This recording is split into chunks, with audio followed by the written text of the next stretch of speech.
ભાઈ 5 મિનિટ છે, આપણો પ્રોગ્રામ પૂરો થાય પછી બ્રહ્મ ભોજન શરૂ થશે, કોઈ ચિંતા ના કરશો, બરાબર? દરેકને ખાવા મળશે, દરેક ફૂલ વ્યવસ્થા કરી છે અને બહાર જ છે. શું આપું સાહેબ બોલો?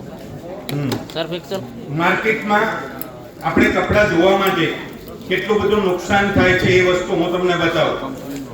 માર્કેટમાં અલગ અલગ પ્રકારના આ પ્રમાણે આ કંપની નહીં, અલગ અલગ પ્રકારના દરેક કંપનીના જાહેરાત આવે છે, પાવડર આવે છે. યસ કે નો? અને એટલી સરસ મજાની જાહેરાત બતાવે છે કે દૂધ જેવી સફેદી.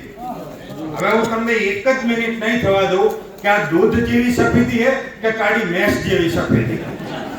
અત્યારે હાલત તમને બતાવી દઉં, બરાબર? કેવી જાહેરાત કરે છે અને એનું નુકસાન કેટલું થાય છે આપણને. અને સૌથી વધારે ભોગ બને છે બહેનો, કપડાં ધોવે છે, સાહેબ એ બધું ઘસે અને સાહેબ વાળ પેલા નહોતા ઉતરતા, અત્યારે જલ્દી ઉતરે છે. સફેદ એટલા નહોતા થતા, એટલા થાય છે. પગે વાગ્યે એટલા જલ્દી નહોતા પડતા, થાય છે. એલર્જી નાની મોટી બહેનોને વધારે થાય છે. ડુ યુ ટુ આ એક કાર્યક્રમ એમના માટે કાફી છે, બરાબર? એક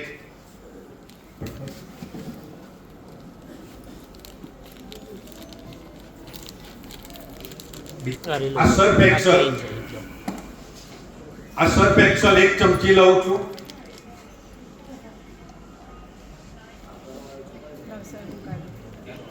ચલો 1 ચમચી કાઢી લાવો સર, પકડી લો, બતાવી દઈએ.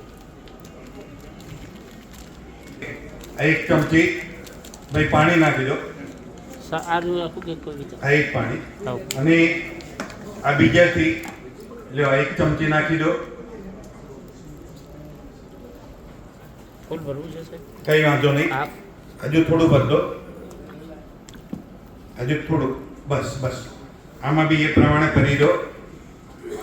આ સર્ફ એક્સલ, બરાબર?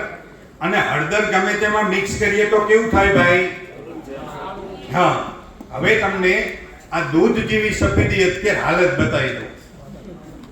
સાહેબ કેટલું બધું નુકસાન થાય છે. તમે ગમે તેટલા કપડાં ધોવો ને તો પણ આ પાવડરની અસર જતી નથી અને એ પસીના માટે આપણા શરીરમાં બી આવે. હવે આ બંનેમાં 1 ચમચી નાખું છું, બરાબર? કરો ભાઈ મિક્સ.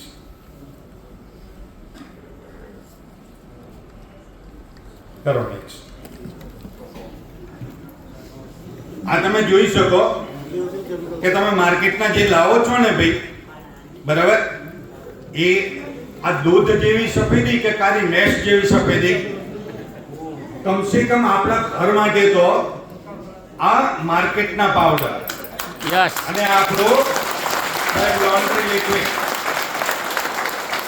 એક વસ્તુ યાદ રાખવાની, સસ્તું હોય ક્યારેય સારું ના હોય ને સારું હોય ક્યારેય સસ્તું ના હોય. રાઈટ. યસ કે નો? અને એમાંય જ્યારે ફિઝિકલી ફિટનેસનો સવાલ હોય ત્યારે ક્વોલિટીમાં ક્યારેય કોમ્પ્રોમાઇઝ ના કરાય. તમે આ ગમે ત્યારે ગમે તેના ત્યાં જઈને ડેમો કરો.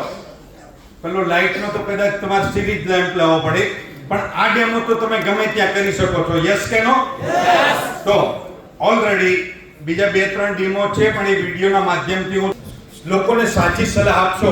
યસ કે નો? તો અહીંયા મને જે બોલાયો એ બદલ તમારા બધાનો ખૂબ ખૂબ આભાર. જય હિન્દ.